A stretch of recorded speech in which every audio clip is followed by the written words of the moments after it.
અરવલ્લી સેવા સદનમાં શંકાસ્પદ મેલ મળતા સુરક્ષા એજન્સીઓએ તાત્કાલિક તપાસ શરૂ કરી. અરવલ્લી જિલ્લાના સેવા સદનમાં શંકાસ્પદ મેલ મળ્યા પછી વહીવટીતંત્ર અને સુરક્ષા એજન્સીઓએ તાત્કાલિક અને કડક પગલાં લીધા. જિલ્લા પોલીસ અને અન્ય સુરક્ષા એજન્સીઓએ સ્થળ પર પહોંચી તપાસ શરૂ કરી. શંકાસ્પદ મેલના કારણે સેવા સદનના કર્મચારીઓને મુલાકાતીઓમાં ચિંતા જોવા મળી. પ્રાથમિક તપાસમાં શંકાસ્પદ મેલમાં કોઈ હાનિકારક પદાર્થ હોવાની શક્યતા નકારવામાં આવે છે, પરંતુ સુરક્ષા દ્રષ્ટિએ તમામ જરૂરી પગલાં લેવામાં આવ્યા છે. મેલને વિશ્લેષણ માટે ફોરેન્સિક લેબોરેટરીમાં મોકલવામાં આવ્યો છે. આ દરમિયાન સેવા સદનના પ્રવેશ દ્વારો પર સુરક્ષા વધારવામાં આવી અને તમામ પ્રવેશો પર ચુસ્ત ચેકિંગ શરૂ કરવામાં આવ્યું.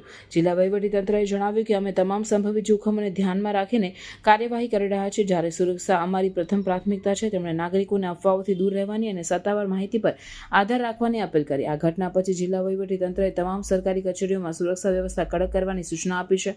સુરક્ષા એજન્સીઓએ પણ શંકાસ્પદ પ્રવૃત્તિઓ પર નજર રાખવા માટે વિશેષ ટીમો ગોઠવી છે. આ પગલાઓથી નાગરિકોમાં સુરક્ષા અંગે વિશ્વાસ વધારવાનો પ્રયાસ કરવામાં આવી રહ્યો છે.